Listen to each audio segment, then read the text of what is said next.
Ngayong araw nga guys, kumain kami dito sa mga Korean noodles. Dito yan sa may Malate. Oops, share ko lang, di po ako food vlogger.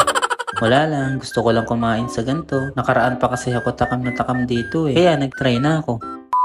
So ayun, what's up sa inyo guys? Nandito tayo ngayon sa may mga Korean noodles. Kung gusto nyo nga pala pumunta dito at mag food trip guys, ito nga palang address nila, 1856 Maria Orosa Street, Malate, Manila. Marami nga pagpipilian sa mga product nila. Kaya sulit din dito kasi ikaw mamimili ng kakainin mo. May mga ice cream din sila dito guys, para pag nanlamig ka na sa kanya. Charot!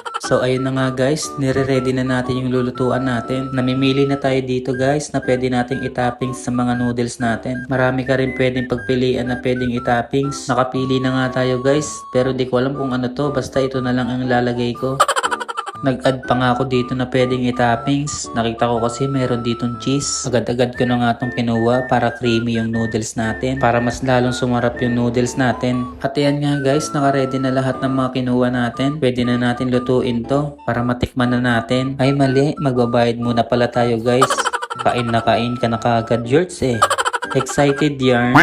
At ito na nga guys, nakakapagluto na tayo kasi nabayaran na natin. Self-service nga pala yung pagluluto dito. Pero pwede ka naman nilang tulungan pag hindi mo pa alam kung paano yung proseso. Mababait naman yung mga staff dito, pwede ka naman nila i-assist. Anyway guys, ito na nga pala, nilalagay na natin yung mga seasoning ng noodles natin. So yun, waitings na lang natin maluto yung noodles natin guys para makakain na tayo, para matikman na natin. At ayun nga guys, luto na yung noodles natin. Ready to eat na tayo. Salamat po sa pagkain. Kain na.